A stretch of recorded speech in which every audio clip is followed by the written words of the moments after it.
Este, vamos a continuar con la clase iniciada el miércoles pasado, solamente utilizando este medio, el Meet. Bueno, yo esperando que todos tengan buena señal y yo mismo también, como para que llegue de la manera como pretendemos.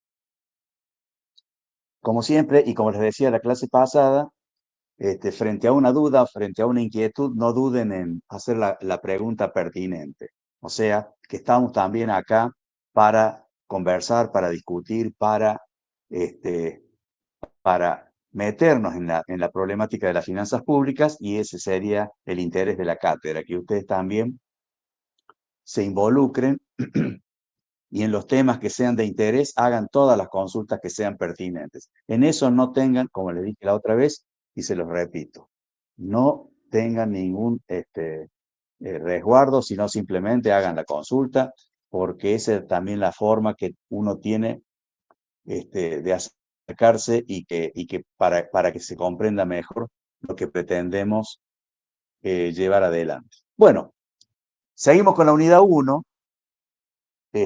Por supuesto, con la colaboración de Mike Castro, del Centro de Estudiantes, a quien le agradezco mucho porque es una atención que le hacen a la cátedra y, por supuesto, corresponde nuestro agradecimiento. Recuerdan, estamos hablando de actividad financiera del Estado, el rol de las finanzas públicas, la problemática de la economía del sector público, los objetivos de la política fiscal, esencialmente lo que estudiamos nosotros: asignación de recursos, distribución del ingreso, estabilización y desarrollo. Y habíamos terminado con la asignación de recursos. Recuerden que vimos bienes públicos con sus particularidades, vimos bienes en comparación con los bienes privados, bienes mixtos, tanto con externalidad negativa como positiva, bienes preferentes, vale decir, aquellos de preferencia comunitaria, y por supuesto la problemática de los monopolios, el natural y con los costos de creciente escala. Esa problemática la habíamos advertido en la clase anterior, pero yo quiero poner justamente en esta filmina no sé si lo dije en la clase anterior, pero de todas maneras lo repetimos, porque en definitiva la actividad financiera del Estado tiene ese propósito, el propósito que surge de esta filmina, y que quiero que lo compartamos. Provisión y producción pública. Un bien social provisto por el Estado no significa que deba ser producido por él. Eso conceptualmente es muy importante. Un bien provisto por el Estado no significa que debe ser producido por él. O sea, puede haber producción y provisión pública. El Estado produce un bien y lo financia. Por ejemplo, seguridad. El Estado produce ese bien. Justicia. Produce ese bien y lo financia. Producción privada y provisión pública. El Estado solo financia a través del presupuesto el gasto. ¿Por qué? Porque, por ejemplo, es la producción privada la que hace la vacuna, pero la provisión pública es el Estado que compra la vacuna y la distribuye gratuitamente al conjunto de la población. C. Producción pública y provisión privada. Es empresa del Estado. Vale decir, estamos en presencia de empresas que son del Estado, vale decir, patrimonio estatal, pero en definitiva la provisión del bien o servicios que realizan se efectúa en forma privada. Por ejemplo, en el caso nuestro, el caso general de YPF. YPF es una empresa del Estado, aunque hoy por hoy es parcialmente del Estado, pero el servicio que brinda, que es la venta de combustible, se hace como provisión privada. En el plano local, una empresa como Cerdo de los Llanos, que es del Estado, de patrimonio estatal, vende bienes privados a través del mecanismo de mercado, como es la producción de carne de cerdo. Entonces, los bienes sociales deben ser provistos por el Estado. o sea, financiados por el presupuesto y su prestación gratuita, sin que ello signifique la producción de los mismos. Estos aspectos conceptuales yo quiero que lo tengan muy en cuenta porque nos van a servir para entender a su vez otros conceptos a lo largo del desarrollo de la asignatura. Sigamos. La otra función, la distribución del ingreso. Acá eh, nos referimos al accionar del Estado en el tema. La distribución justa o óptima es la deseable. ¿Qué distribución es la deseable o la que es aceptable entre familias? Y lo que la ciencia económica no ha podido resolver. Acá nosotros vamos a plantear dos temas que son los determinantes de la distribución. Vale decir, ¿cuáles son aquellos aspectos, factores que definen las características de la distribución? La dotación de factores y el precio de los mismos. La dotación de factores, o sea, cómo está distribuida entre las familias, que son esenciales el trabajo y capital, como factor de la producción. ¿Se acuerdan?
Profe, no se escucha.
Hola, ya recobramos la conexión. ¿Me escuchan? Sí, Sí, profe. profe. Bueno, no esperaba que se me corte la señal, pero bueno, ocurre. Estamos hablando de la función de distribución del ingreso. Y bueno, justamente decíamos que debíamos conocer los determinantes de esta distribución, como es la dotación de los factores y el precio de los mismos en el mercado.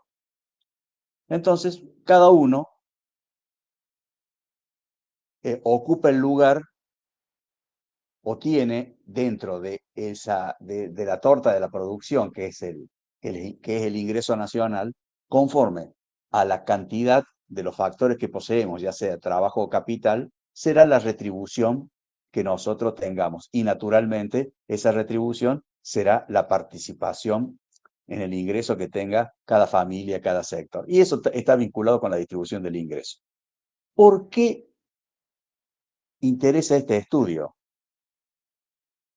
Naturalmente que la distribución del ingreso tiene es estudiada por la sociología, por la filosofía, porque son temas de trascendental importancia en la vida de las naciones y también permite el estudio de la ciencia política en tanto y en cuanto que justamente cómo está distribuido el ingreso en la sociedad también nos habla de las igualdades o desigualdades sociales. Pero ese no es el motivo de nuestro estudio. ¿Por qué? Porque la ciencia económica no pudo resolver la problemática de la distribución del ingreso. Simplemente lo que yo voy a hacer en la clase es comentarles a ustedes un par de situaciones que en definitiva es el análisis de tres escuelas, pero no voy a profundizar demasiado el tema en atención a que, como acabo de decir en esta filmina, la ciencia económica no puede resolver necesariamente la mejor forma de distribución del ingreso. Entonces, pasamos a la 25, Mike. Nosotros para tomar decisiones, recuerdan que en la unidad 1 vimos qué, cómo y cuánto producir, que era el problema, el dilema de la economía en el marco del principio de escasez. Pero también otra de las preguntas era ¿para quién producir? O sea, como decimos acá, las personas pueden pensar cuál es el estado de distribución justo entre los habitantes del país, si es que lo hay.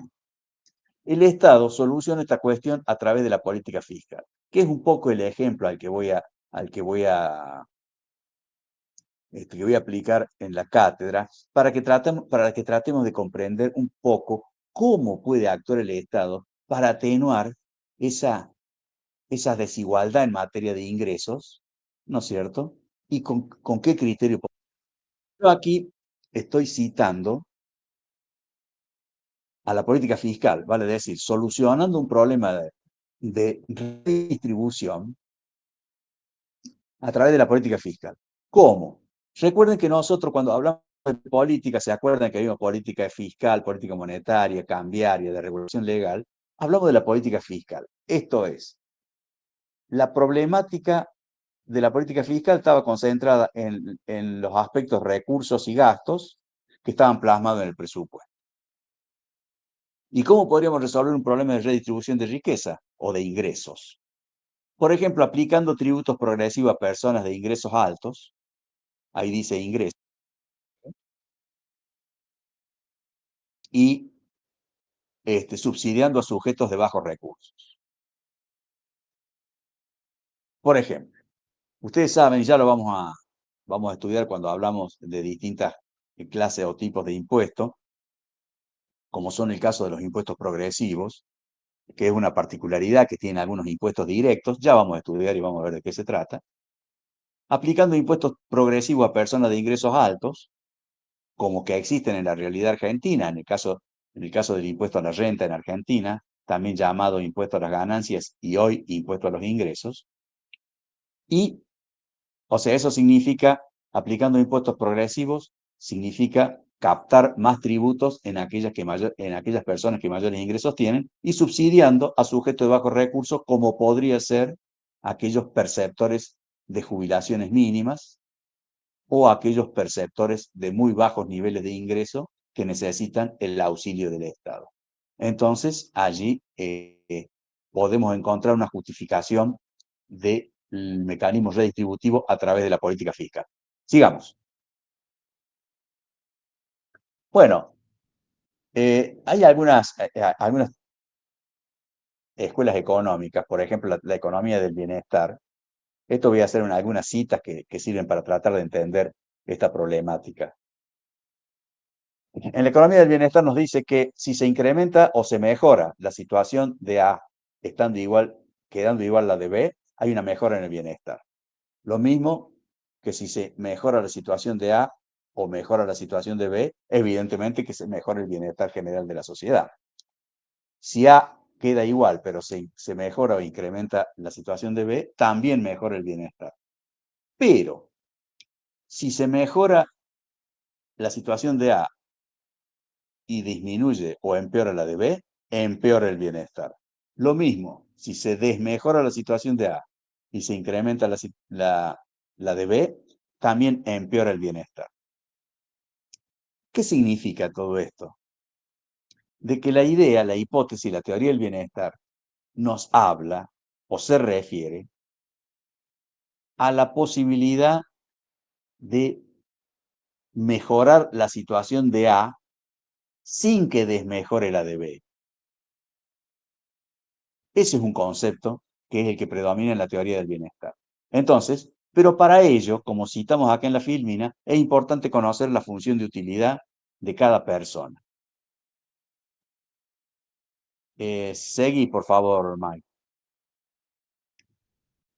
Ahora les voy a explicar un poquito estas escuelas que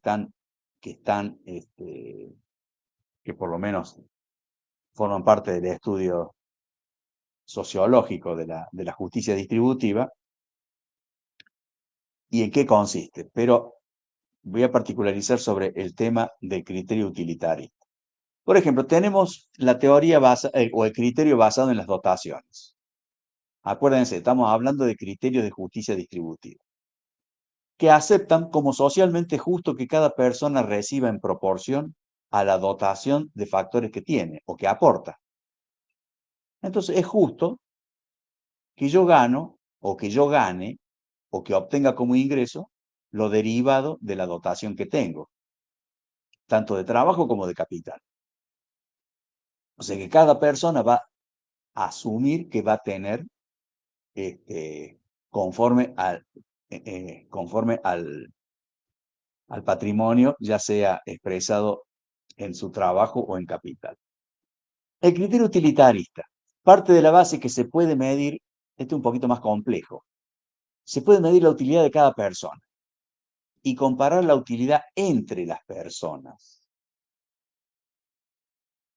Así como la utilidad de una persona mide el bienestar individual, la suma de las utilidades de todas las personas medirá el bienestar social. La distribución justa es la que permite maximizar la utilidad total de la comunidad. Y acá yo puse que se permite la redistribución del ingreso que acreciente ese total. Acá la primera pregunta es, ¿qué es la función de utilidad? ¿Qué es la utilidad de cada persona? Esa que mide, por supuesto, la utilidad es la que mide el bienestar de la persona. Será su ingreso. En economía podríamos calificarla como la forma en que la curva de utilidad marginal, que ustedes se acuerdan que la han estudiado, que era el grado de satisfacción, en definitiva, el grado de satisfacción que me daba el ingreso de una unidad, el análisis de una unidad adicional de ingreso, o nosotros llamamos utilidad marginal. Pero esto que estamos analizando, tendríamos que medirlo por persona. ¿Cuál es la función de utilidad? Dicho en otros términos, ¿cuál es el grado de satisfacción de cada persona? De modo que si conocemos el grado de satisfacción de todos y lo sumamos, vamos a encontrar cuál es la mejor forma de distribuir el ingreso.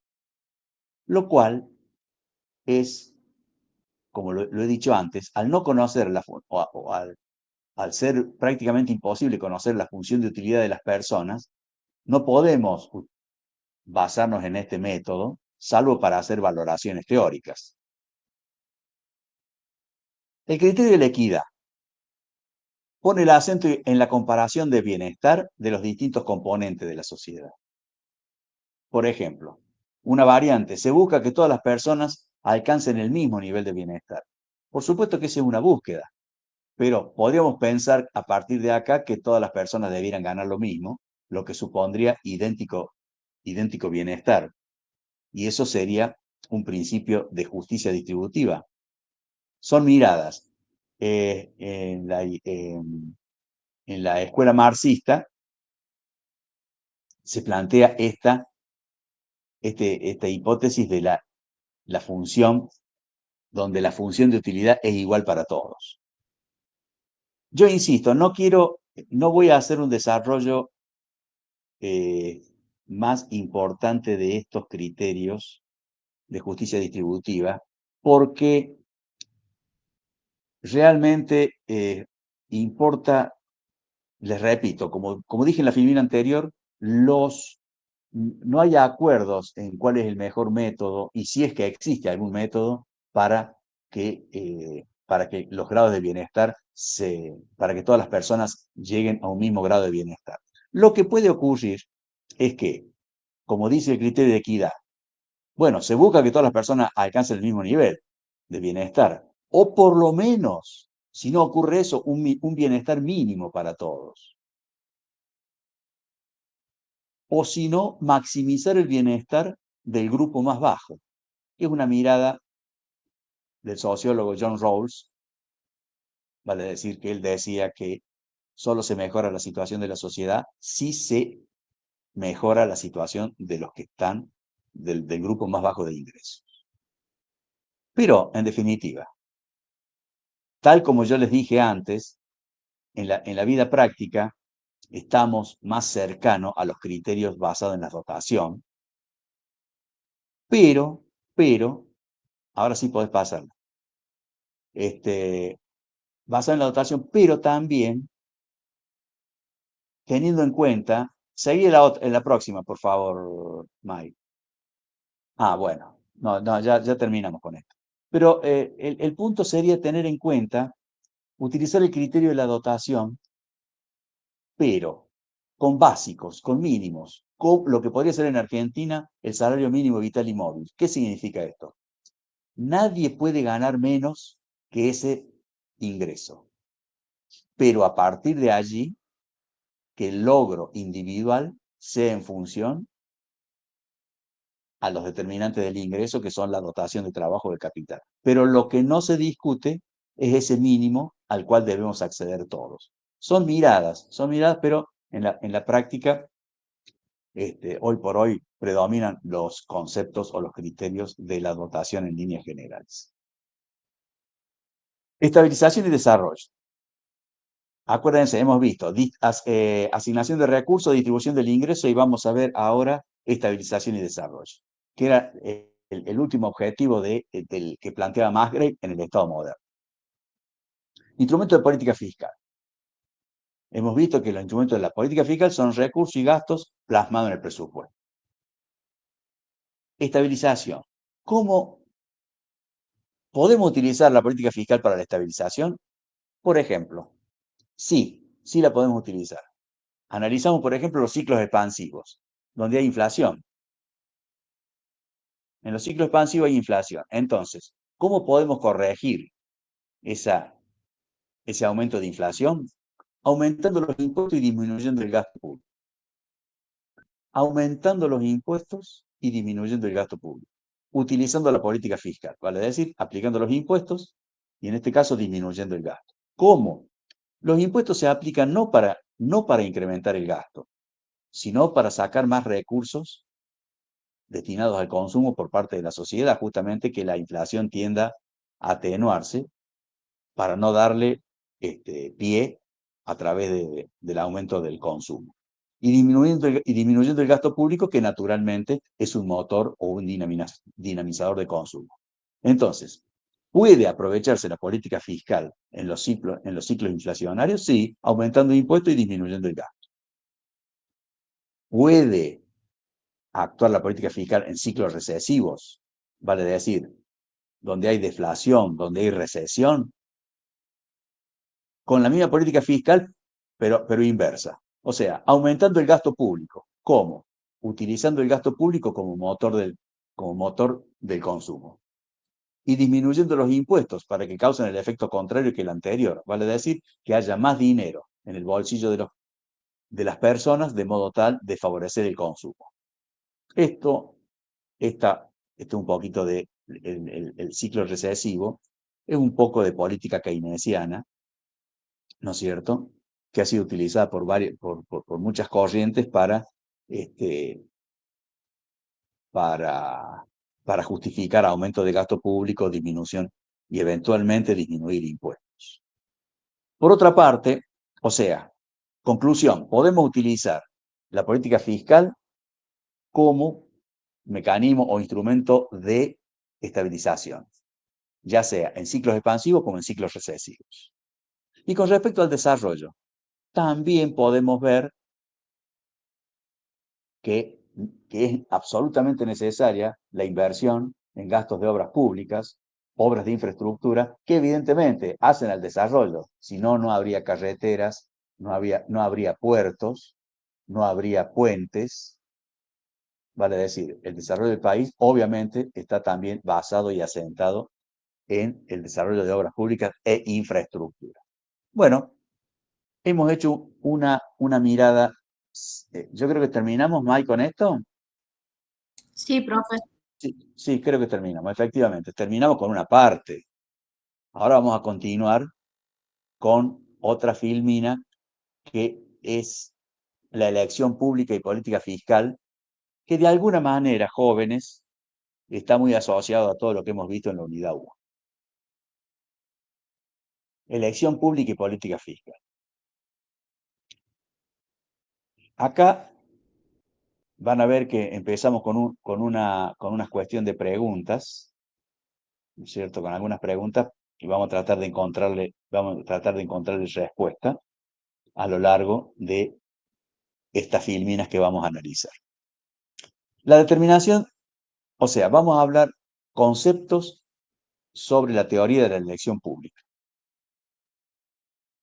Y decimos, la determinación del presupuesto es un proceso político y no de mercado. La determinación del presupuesto es un proceso político y no de mercado. Bien, ¿qué significa eso? Ya lo vamos a ir viendo. ¿Cómo se expresa el punto de vista individual en materia fiscal y cómo se traslada al campo de la política? ¿Cómo se expresa el punto de vista individual en materia fiscal y cómo se traslada al campo de la política? ¿Cómo se revelan las preferencias en materia de bienes sociales? Son preguntas que nos hacemos. Sigamos, por favor. Sigamos, Mike. Entonces, ustedes se recuerdan que habíamos dicho que en los bienes privados, las un revelador de preferencia es el precio. O sea, yo puedo comprar, ¿se acuerdan? Consumo rival, exclusión posible, por lo tanto el precio me revela la preferencia. Entonces, ¿pero qué pasa con la decisión para tener bienes públicos? Yo quiero una plaza, quiero un dispensario, quiero una escuela. Entonces, las preferencias individuales, por eso estamos hablando de la elección pública. Las preferencias individuales deben trasladarse a las decisiones presupuestarias a través de un proceso político que revele esa preferencia mediante un sistema de votación. Claro, yo no puedo decidir per se sobre la escuela. Entonces, con otros que pensemos lo mismo, votaremos, vale decir, a través de un proceso político, revelaremos esa preferencia a través del voto. Unos quieren la escuela, otros quieren el dispensario, otros quieren la comisaría, otros quieren el asfaltado de las rutas. Acuérdense, no hay para todos. Principio de escasez que siempre lo vamos a tener presente para tratar de entender el porqué de las decisiones. Bueno, estas preferencias se trasladan, como ya hemos dicho, a través del proceso político mediante un sistema de votación que utiliza los partidos políticos y sus líderes adoptarán las decisiones por delegación de sus votantes. Vamos a ver si todo eso es realmente posible. ¿Por qué votar si mi voto no influye? ¿Por qué voy a votar si mi voto no influye? Eso lo decimos siempre. Puede ser por un deber cívico, por un sentido de responsabilidad. Bien. Pero en definitiva, de esas elecciones fiscales que nosotros hagamos, vamos a definir el tamaño del presupuesto y los impuestos para financiarlo. Fíjense la importancia que tiene esta temática y por qué en muchas circunstancias nosotros los ciudadanos no le damos el verdadero valor e importancia que tiene el tamaño del presupuesto y la importancia de los impuestos para financiar dicho presupuesto. Porque acuérdense ustedes que somos nosotros los habitantes los que soportamos los tributos, en definitiva, los que terminamos soportando y pagando a los impuestos que van a permitir ese presupuesto que posteriormente va a dar origen a la provisión de bienes públicos. Entonces, habrá que votar, habrá criterios, habrá reglas.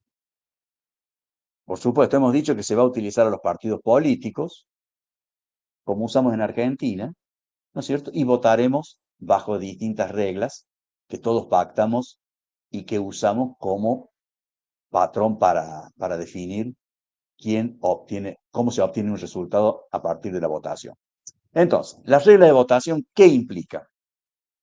Distribución de los votos y las reglas por las que se determina un resultado final.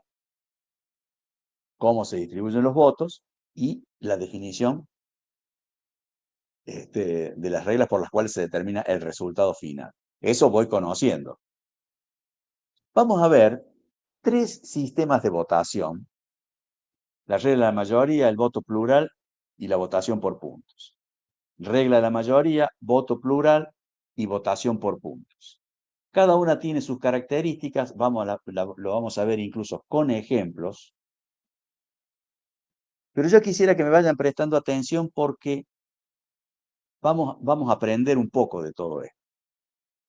Vamos a aprender que la importancia que tiene y que justamente la política no siempre tiene en cuenta el interés de la mayoría, de la mayoría, por ejemplo, o del votante, o no siempre las decisiones finales son aquellas que el votante efectivamente quiso que se efectivicen.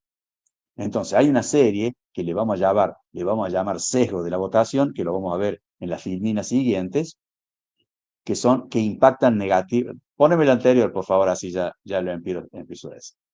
Entonces, primero vemos la regla de la mayoría. El individuo vota, se cuentan los votos y gana el que obtuvo más. Si hay más de 2 alternativas, se votan de a 2 en 2. Se votan de a 2 en 2. Ya lo vamos a ver puntualmente de qué se trata. ¿Cuál es el requisito de una regla de votación? El resultado no debe ser arbitrario.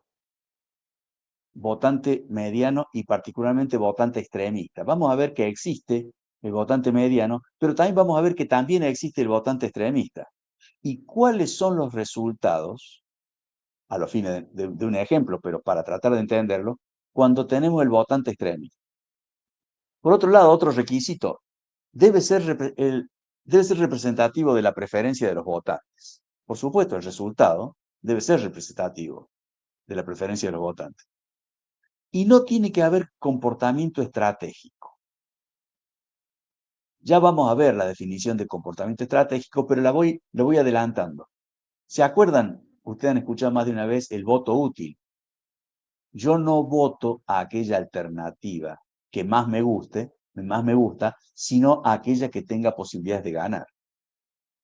Eso se denomina en líneas generales votación estratégica y que obviamente no es deseable porque no refleja el verdadero interés del votante, sino una especulación. Sigamos. En este ejemplo, vamos a ver la regla de mayoría y el votante mediano. Acá ponemos, por ejemplo, en el ejemplo decimos, los datos, tenemos 3 niveles de elección presupuestaria. Un nivel alto, X, un presupuesto medio, y un presupuesto bajo, Z. Los 3 niveles de elección presupuestaria, por los cuales tenemos que optar por alguno. A su vez tenemos 3 votantes, A, B y C. Entonces hacemos una matriz con los votantes y con los niveles de elección presupuestaria. Y esa matriz que vemos por el lado izquierdo, esa matriz que vemos a la izquierda, ahí tengo definida la preferencia. Vale decir, fíjense que el votante A quiere primero a X, vale decir el presupuesto alto. Después, si no es ese, quiere al presupuesto medio, y si no, quiere a Z, que es el presupuesto bajo. Esa es la opción de A. Bueno, B quiere primero un presupuesto bajo, o si no, un presupuesto medio, o si no, el más alto. Y C dice, no, yo quiero un presupuesto medio, como más relevante para mi gusto. O si no, uno bajo, y si no, uno alto. ¿No es cierto? Recién les he dicho y les he comentado a ustedes que cuando hay más de dos posibilidades de elección, se votan de a dos en dos. Cuando hay más de dos posibilidades de elección, se votan de a dos en dos. O sea, tenemos 3 votantes que van a votar primero entre X e Y. Después votan entre Y y Z y después entre X y Z. Y vamos a ver cómo es la historia. Acuérdense, ya hemos visto la preferencia en la matriz sobre el lado izquierdo. Ahora vamos a ver cuando tratamos de obtener el resultado, como son más de 2 opciones, las vamos analizando de a dos en dos. Cotejamos para los 3 votantes las opciones X e Y. Fíjense, A entre X e Y prefiere a X. Yo quiero ver si ustedes lo entienden a esto. A entre X e Y lo que prefiere a X. B entre X e Y lo prefiere a Y. Y C entre X e Y lo prefiere a Y. ¿Se comprendió esto que estoy citando? Pregunta. Sí, profe. Todos los que estamos. Sí, profe. ¿Entendido? Díganme si no, o háganme la pregunta si no se ha comprendido, jóvenes. ¿Estamos bien? ¿Lo puedes repetir, profe, por favor? Bueno. Pero no te repito todo, te repito esa parte puntual. No, Tenemos esto de... tenemos 3 votantes.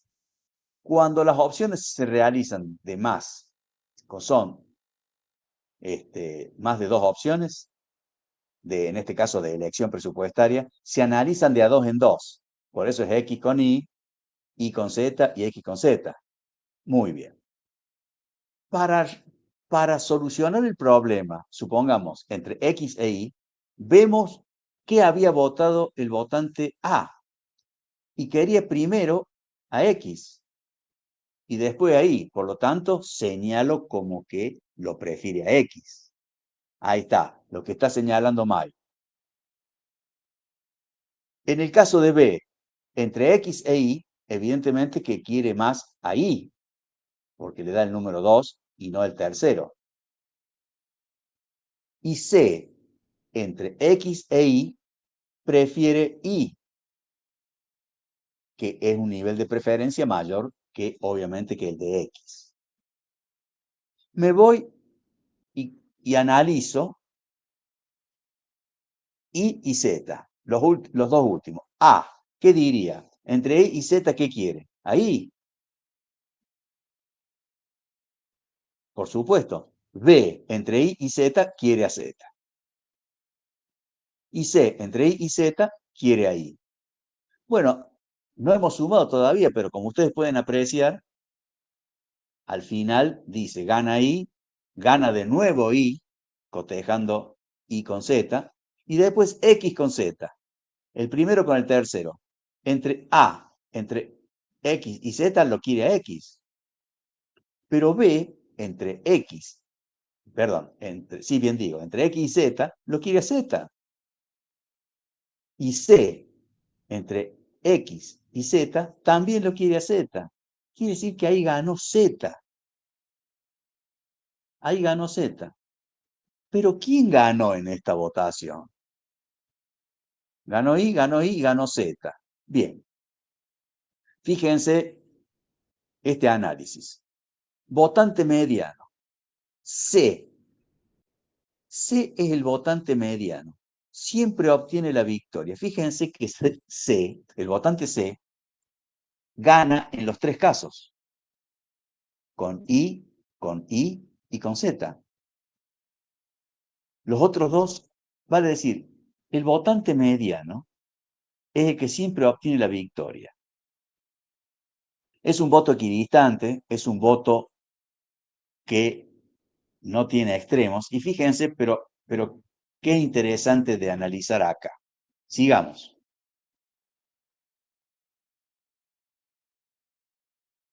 O sea, el votante mediano siempre obtiene la victoria en este juego que estamos haciendo nosotros. Cuando son más de 3 opciones y se analizan de 2 en 2.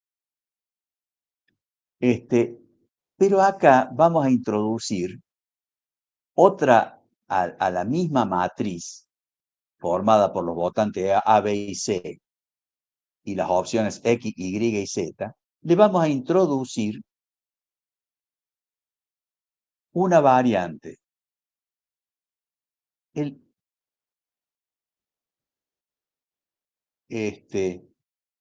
votante B cambió.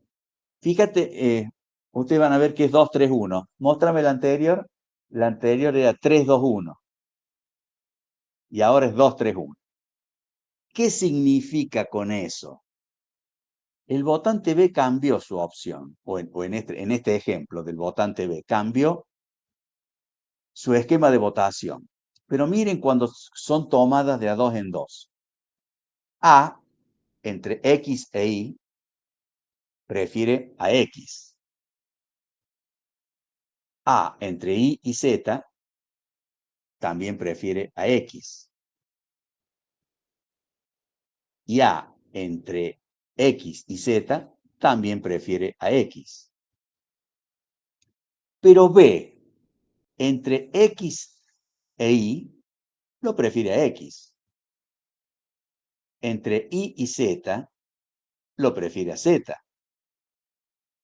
Y entre X y Z, también lo prefiere a Z. Estamos hablando de B.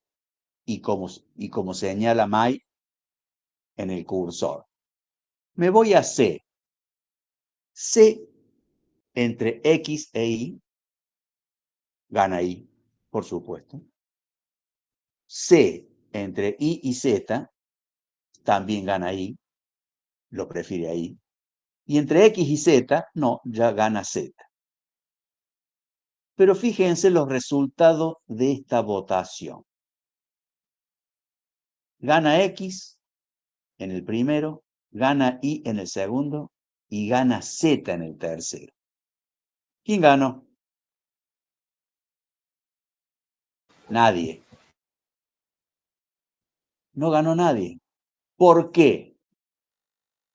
Acá está el dilema, ¿no es cierto? Y es una paradoja, y por eso que el resultado es lo que se llama una votación indeterminada o paradoja de Arrow. Y dice, el votante B prefiere soluciones extremas, es un votante extremista. ¿Por qué? ¿Por qué es un votante extremista el votante B? Bueno, un comentario.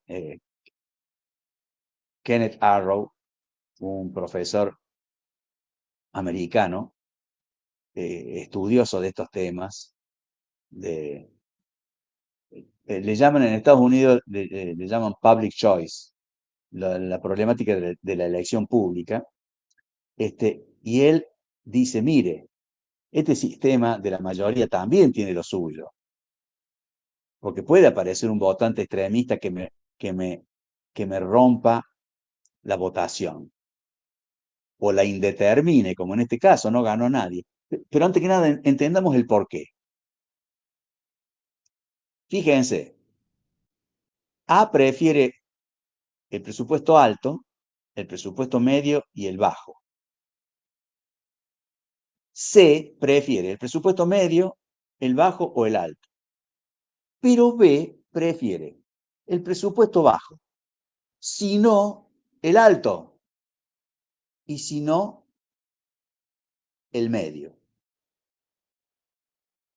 ¿Qué logra con eso? Ser un votante extremista y romper la elección. Eso significa que le quita, o sea, si nosotros vamos a utilizar las elecciones para elegir los bienes públicos, para revelar las preferencias por los bienes públicos, ¿no es cierto? Hemos dicho que el sistema debe ser de lo mejor posible. Pero acá vemos que bajo estas hipótesis, hasta la regla de la mayoría tiene su problema si estuviera planteado en estos términos. Si hubiera tres opciones y un votante actúa como votante extremista cuando prefiere las soluciones extremas. Dice, oiga, yo quiero o un presupuesto bajo, y si no, uno alto, y si no, uno medio.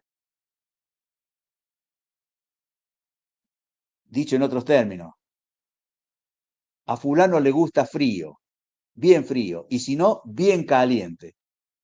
Y si no es así, que sea tibio. ¿Se dan cuenta de lo que estoy diciendo?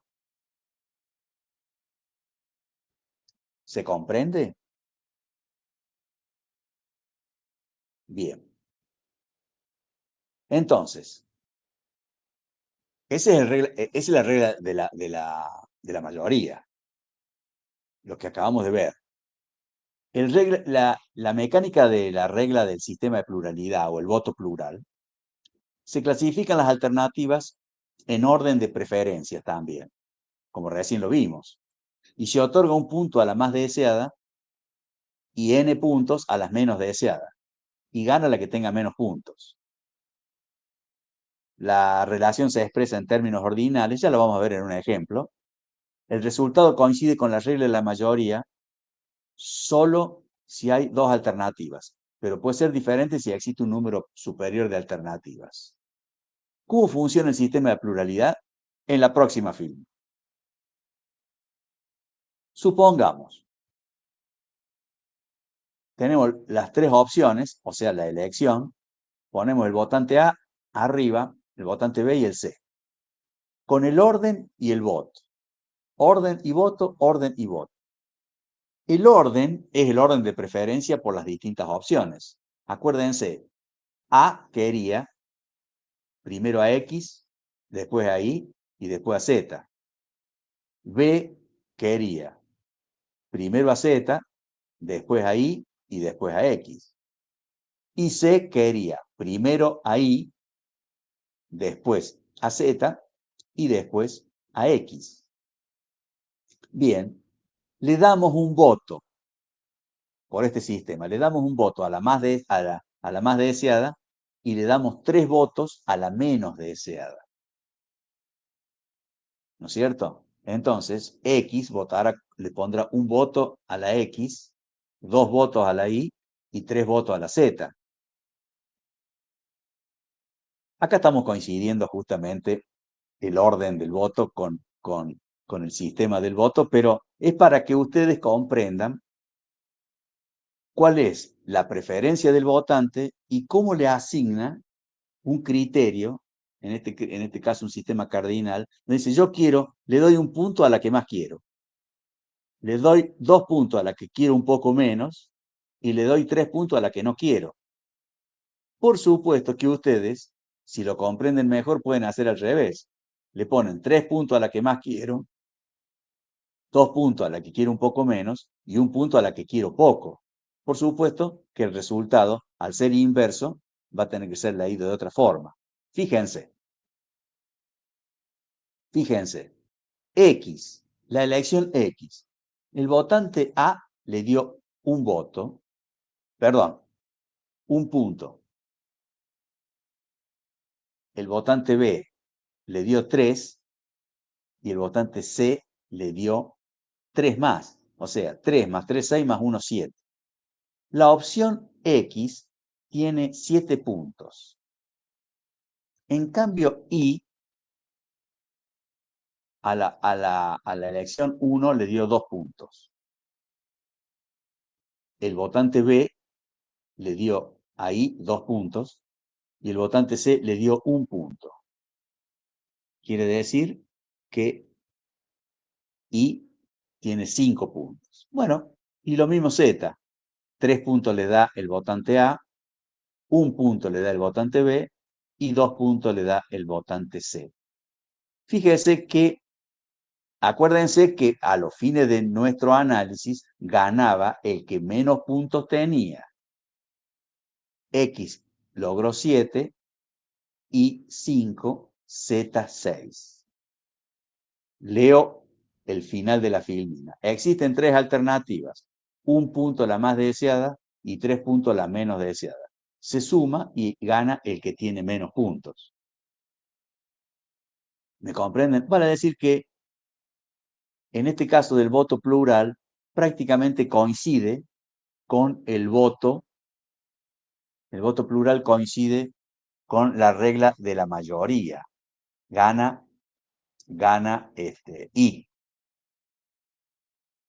¿No es cierto? En este caso coincide con la regla de la mayoría. Bueno, y resulta ser que nos vamos al otro tema que es también interesante,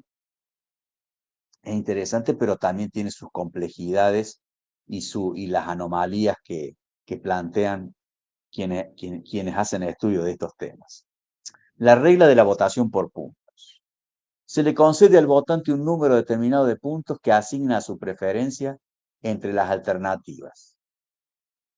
Y gana el que tiene mayor número de votos. Pero se le concede al votante un número determinado de puntos, que los asigna por alternativa, como él quiera.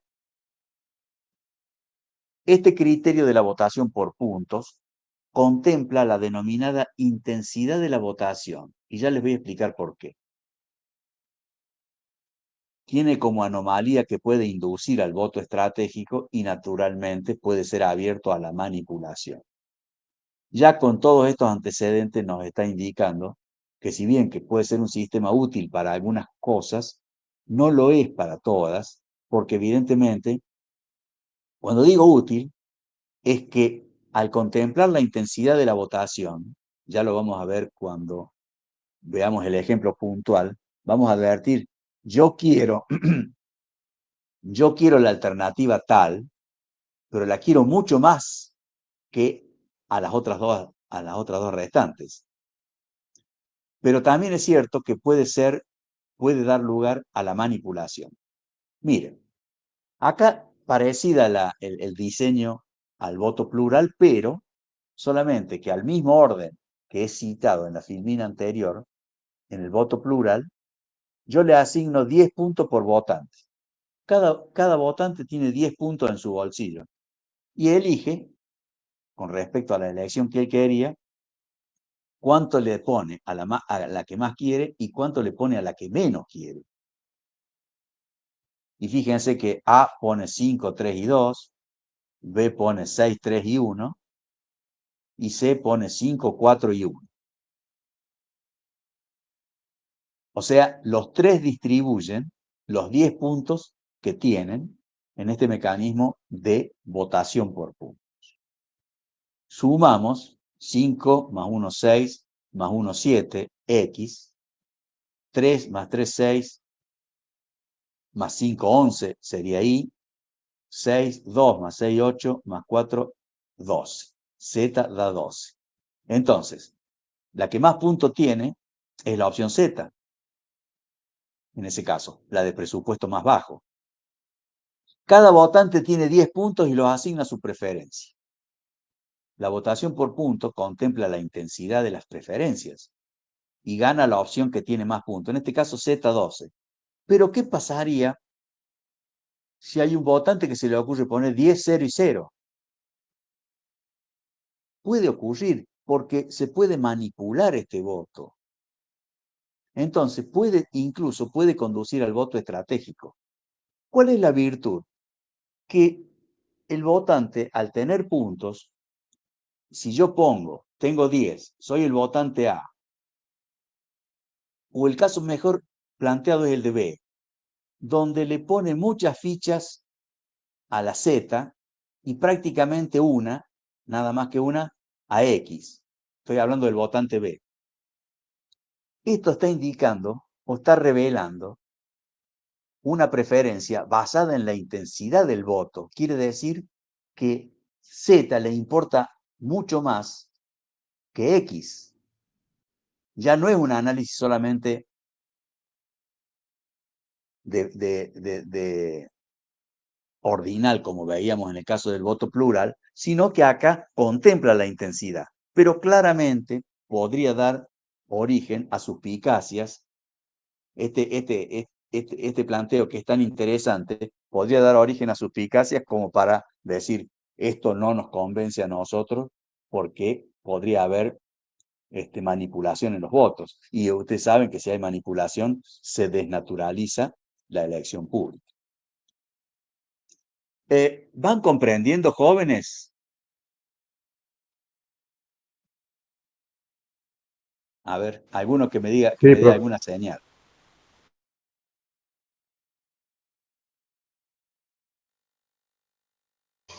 Yo primero, hola, hola, sí los escucho. Sí, se ¿Alguna entiende, duda? profe. Sí, Se ¿todo entiende, se entiende. bien, Nazareno? Sí, profe, Bueno, se entendió. bueno. Acuérdense, estamos hablando teorías de la elección pública, estamos definiendo métodos para armar un presupuesto y por lo tanto votar, decidir el tamaño del presupuesto y los bienes sociales que queremos a través del presupuesto, y tratando de entender que no se trata de una elección como la del mercado, sino que tiene que utilizar estas reglas de juego que nosotros estamos citando, como regla de la mayoría, de la pluralidad o el voto por puntos. Sigamos, por favor. Ahora les voy a decir lo que antes les he comentado con respecto al voto estratégico. El votante prefiere el voto de los otros ciudadanos y no vota alternativas que no tengan posibilidad de vencer aunque las prefiera. ¿Eso está bien o está mal? Evidentemente, al no votar la regla que prefiera, está alterando la buena práctica de la votación. Y justamente como citamos en la filmina, altera las reglas de la buena votación. Acá pongo un concepto que sí es lo que quiero transmitirle a ustedes, que es que para que la democracia funcione, se requiere un grado de homogeneidad en las preferencias. Se denomina transitividad. Y la forma de entenderlo es esta. Si A es mejor que B y B es mejor que C, A es mejor que C. ¿Me comprenden?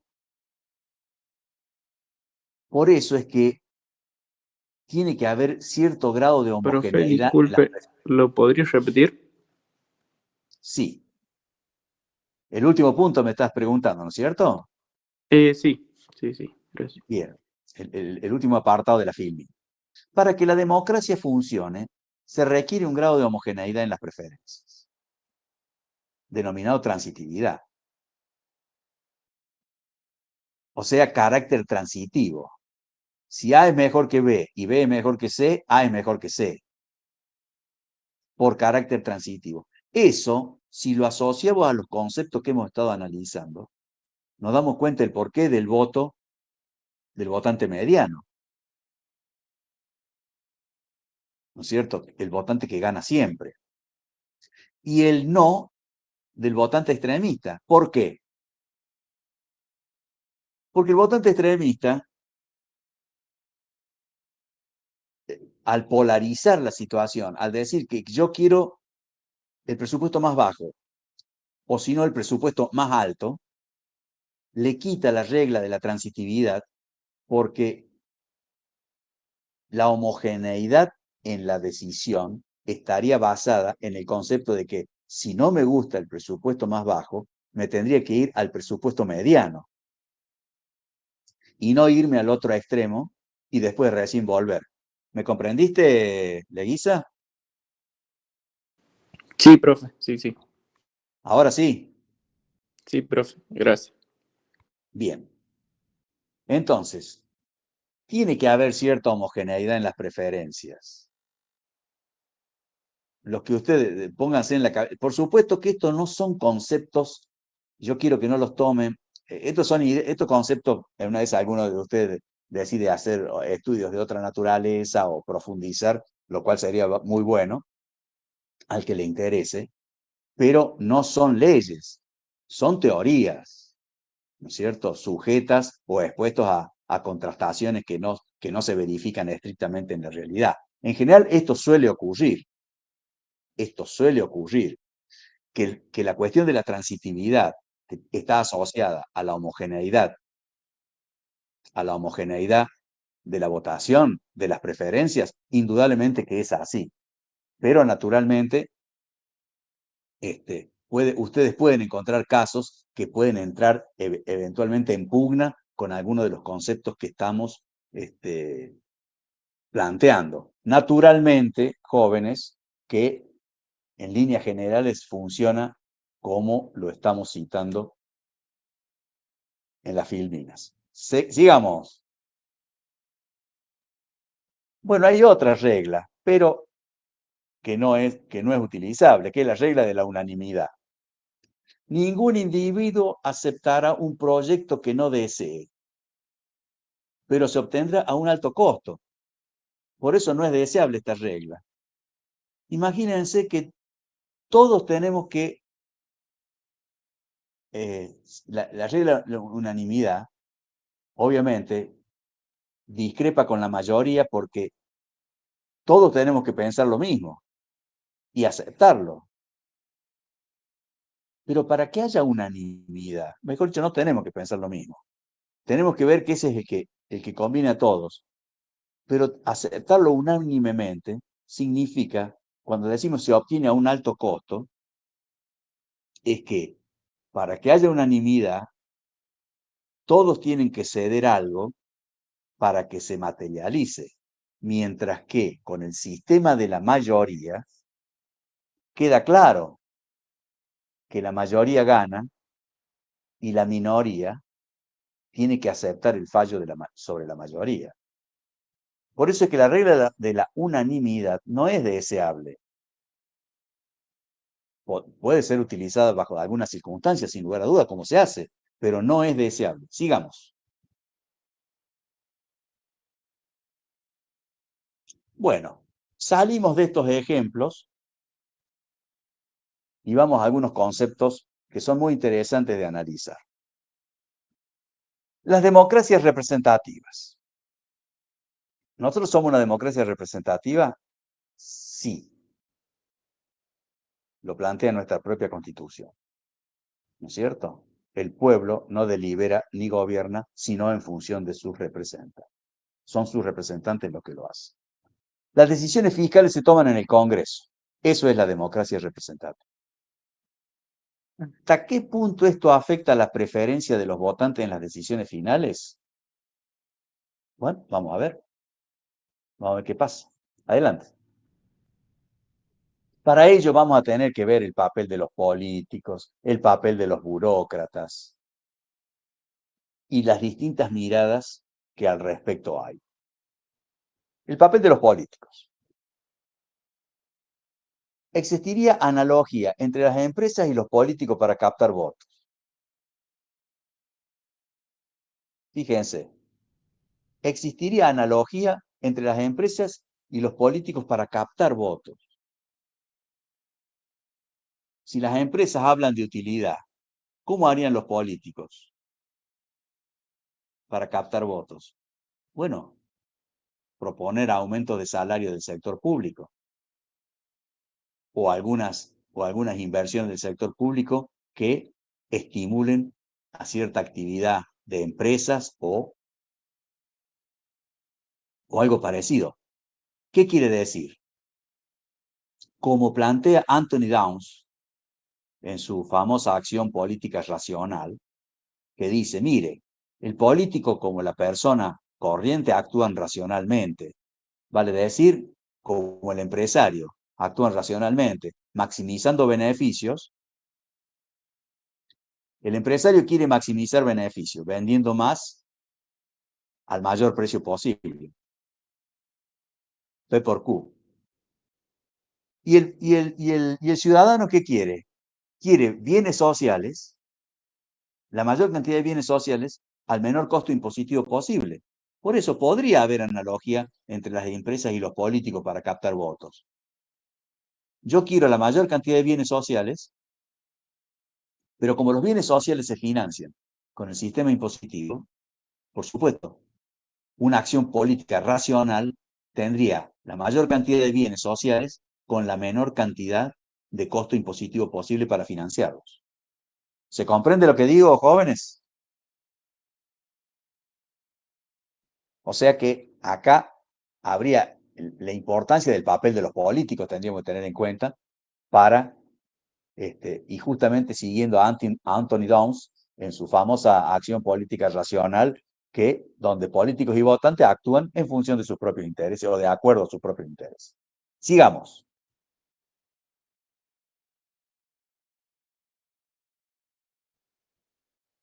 La teoría de la democracia representativa es criticada.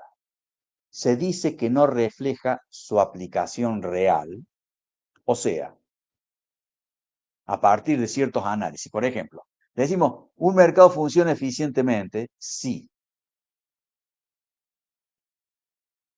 Si los consumidores están bien informados, si existe una competencia real, si los precios son flexibles, si no existen externalidades.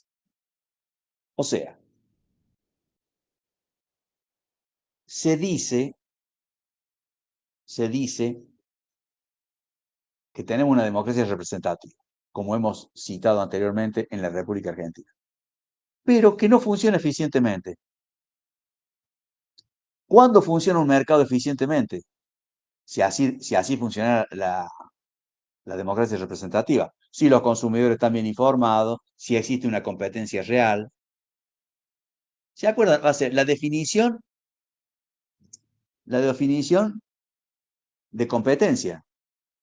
Todos los consumidores informados, conocimiento del mercado, que los precios obviamente sean flexibles y la no existencia de externalidades. Acuérdense lo que eran externalidades que hemos visto en los bienes mixtos cuando analizamos el otro tramo de la unidad 1, las externalidades eran esos aspectos positivos o negativos que no estaban incluidos en los precios y que por ello, en el caso de las externalidades negativas, debía aplicarse un tributo y en las externalidades positivas aplicarse un subsidio, vale decir, donde, dadas las características de los bienes, tenía que intervenir el Estado aplicando política fiscal de la manera que yo la estoy precisando.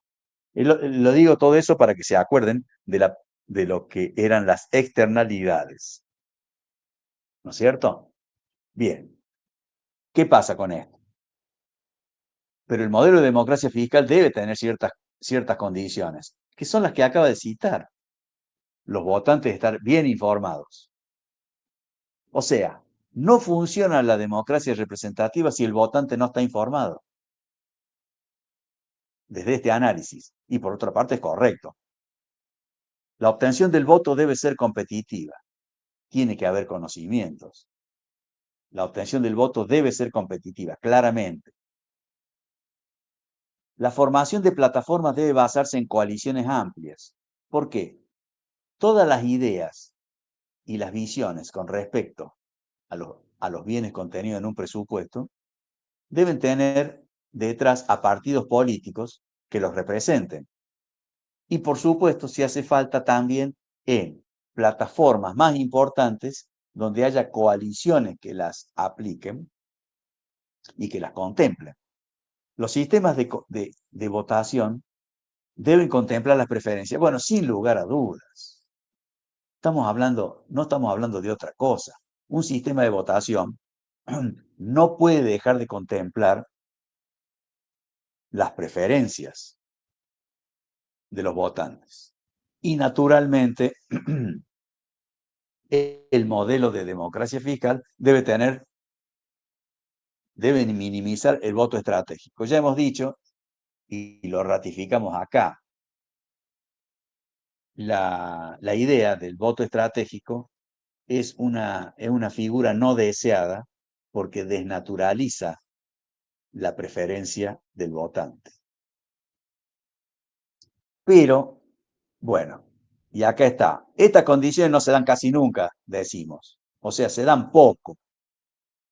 Por lo tanto, esta falta de información, la presencia del voto estratégico, que por lo tanto, al no darse estas condiciones casi nunca, existe un sesgo sistemático del sistema fiscal hacia la sobreexpansión del gasto.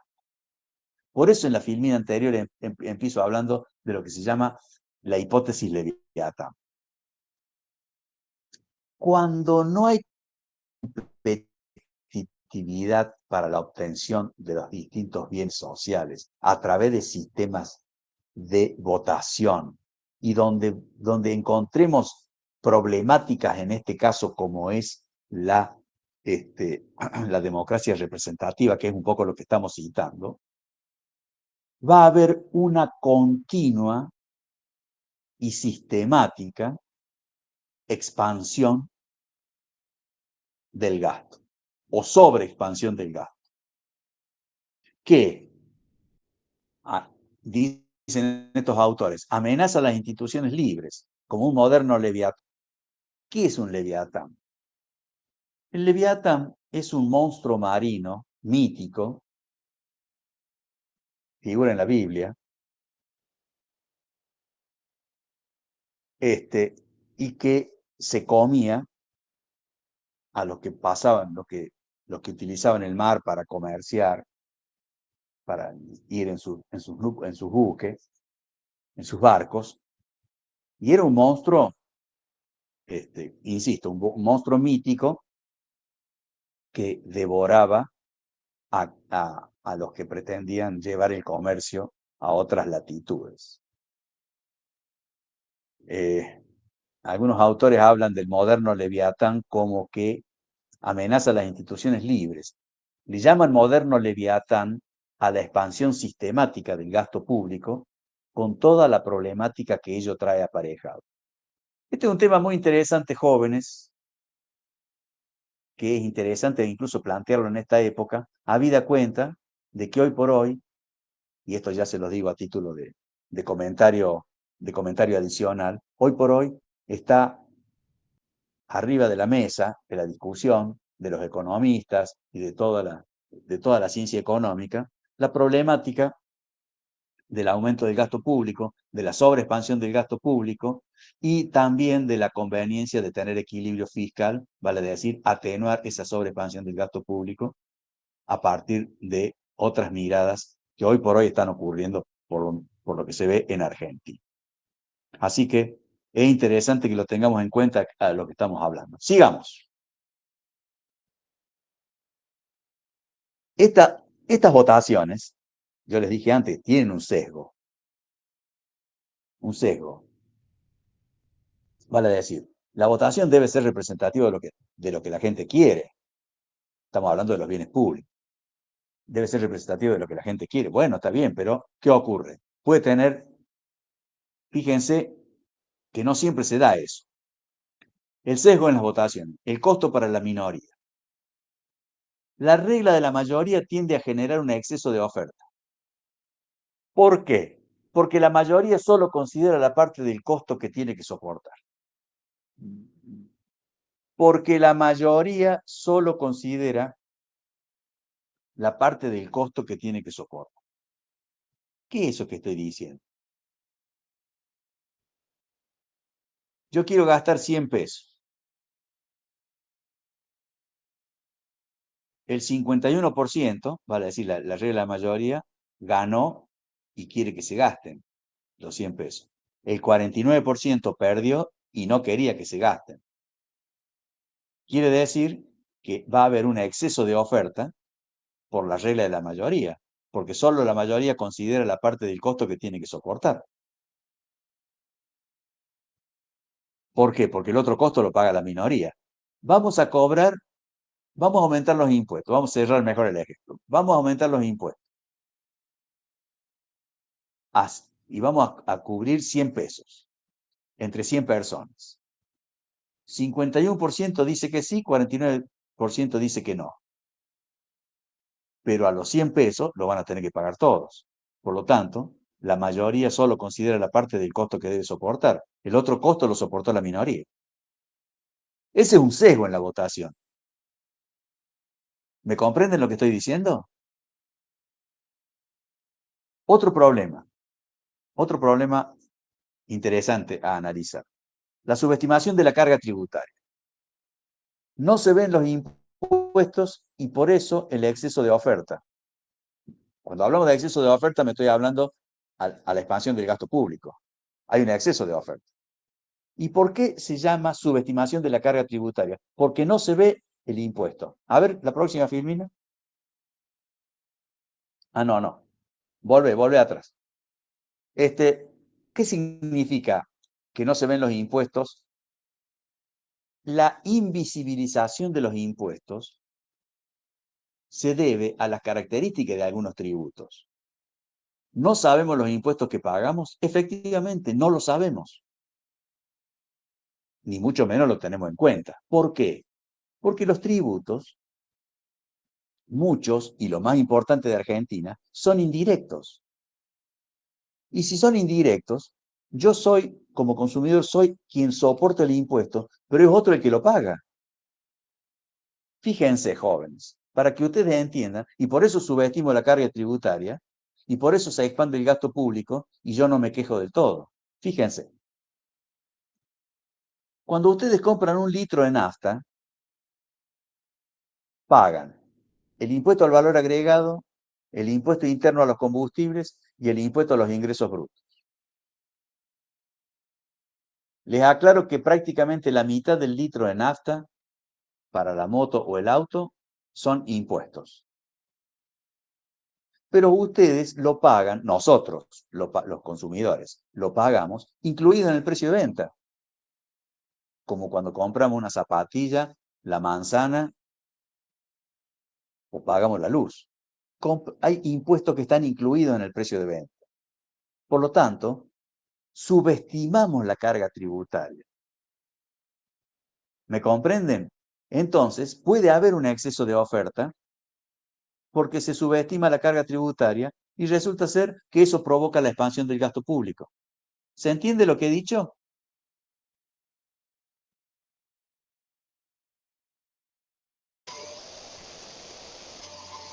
Sí, profe. Bien. Otro sesgo, la financiación del déficit. Otro problema. La financiación del déficit expande el gasto público por no tener en cuenta la deuda.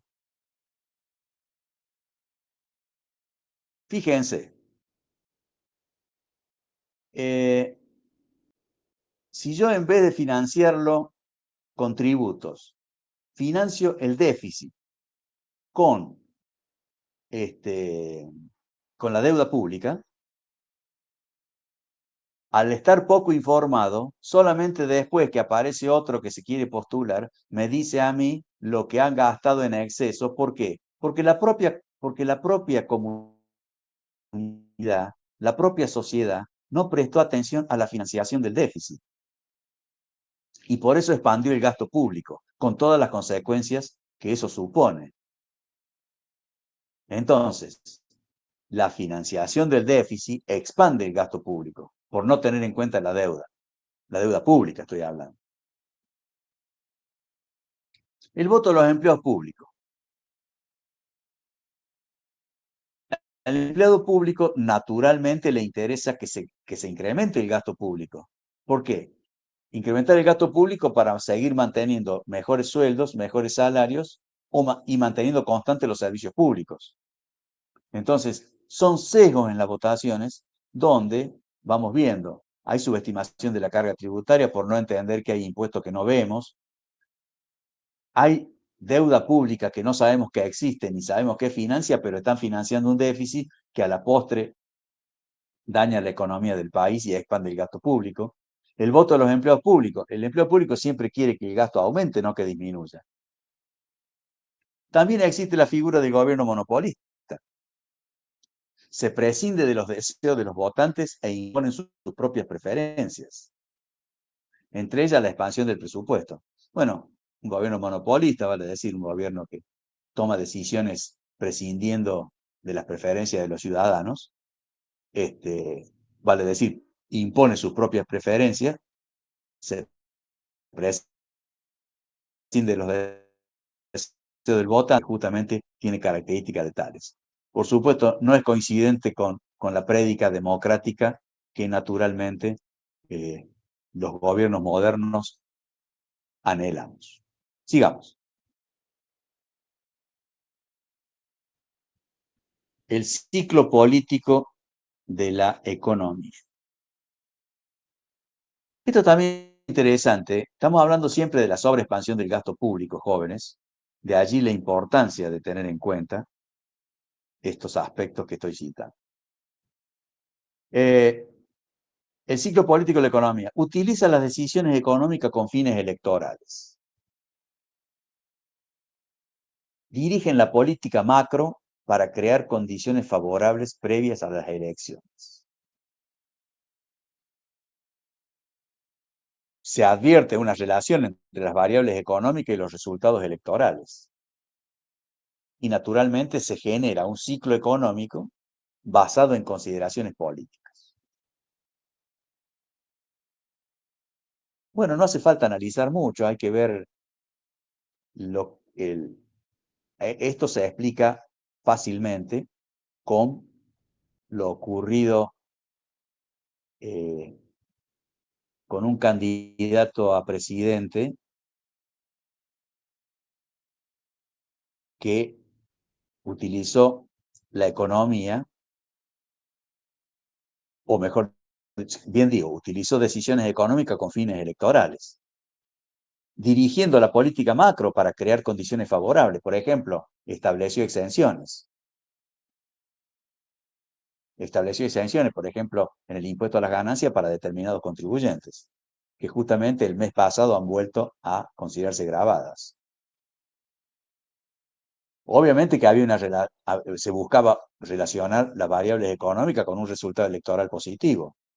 Si yo le doy a alguien, a un contribuyente le doy la exención, es esperando el voto. Por lo tanto, son consideraciones que realiza el político con un fin electoral claro. Y se generó un ciclo económico basado en consideraciones políticas. Les aclaro que casi todos los gobiernos, sin distinción, utilizan estos mecanismos del ciclo político de la economía.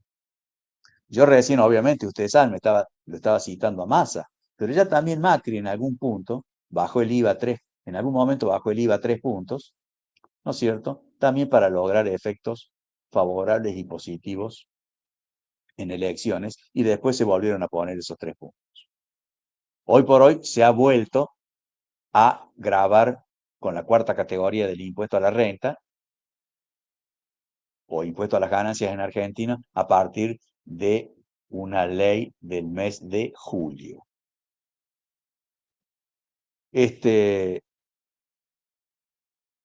Por supuesto que ya incluso cuando veamos imposición a la renta, les voy a dar algunos trazos en qué consiste esa categoría y sus características. Pero por el momento comprendamos esto. El ciclo político de la economía. Estamos hablando del sesgo en las votaciones y las cuestiones que influyen realmente para el aumento sistemático del gasto público. Sigamos. Estamos terminando, jóvenes. Yo sé que ustedes no se quieren ir, pero ya estamos terminando. Para tener una visión realista del sistema fiscal, debe tenerse en cuenta el papel de los grupos de interés. Se llama teoría de las decisiones colectivas. ¿Se acuerdan que empezamos hablando de los grupos de interés?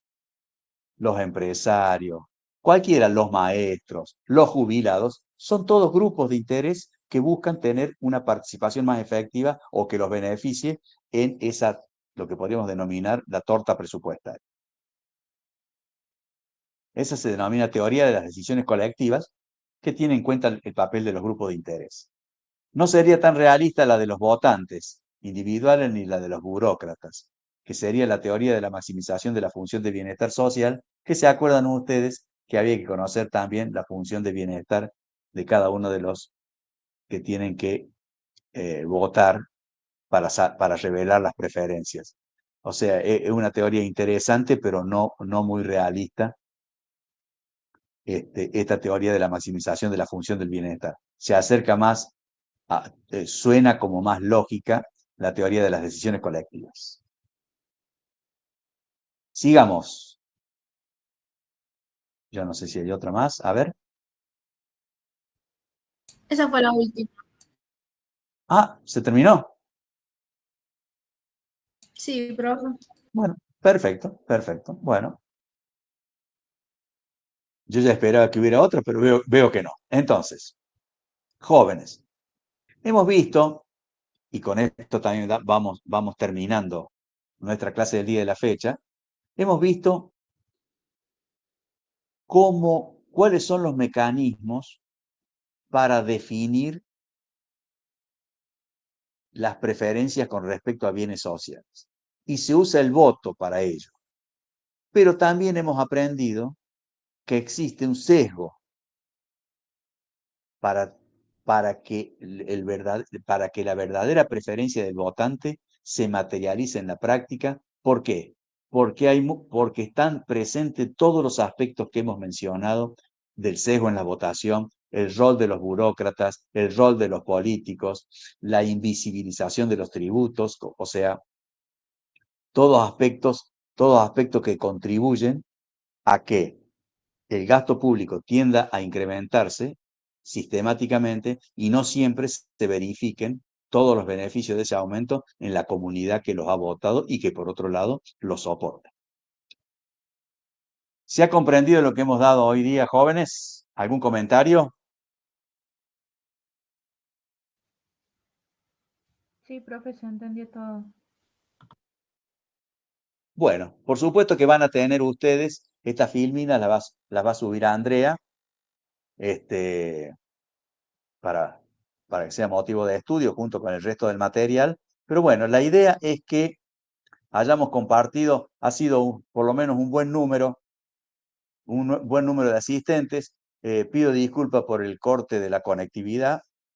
No me pasa nunca, pero esta vez me pasó. Pero creo que hemos podido llegar bien con la clase del día de la fecha. Así que un saludo muy cordial. Nos vemos el miércoles, si Dios quiere, ya en términos presenciales.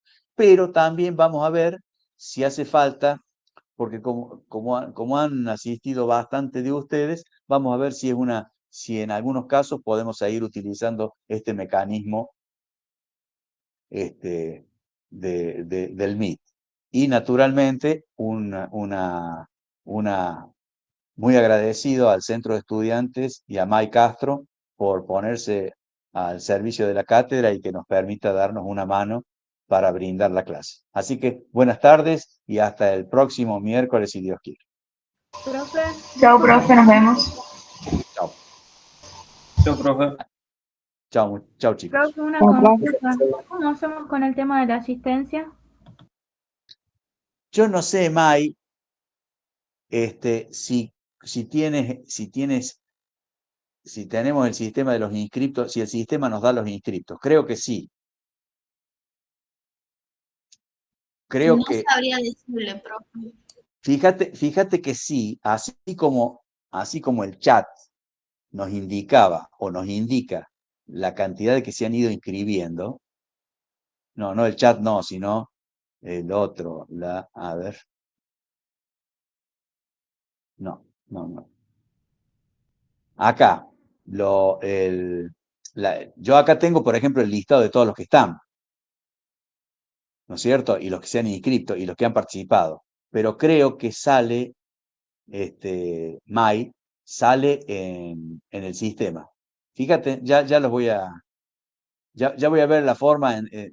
Vos búscame, si no lo conoces, consulta, pero a mí me han enviado los formatos digitales de todos los presentes. Mejor dicho, todos los presentes en formato digital. Así que, si se puede hacer, bienvenido sea. Pero creo que sí, profe, ya me fijo. Por favor. Bueno, una vez más, gracias y buenas tardes, que lo pasen bien todos. Chao, profe. Chao, chicos. Profe.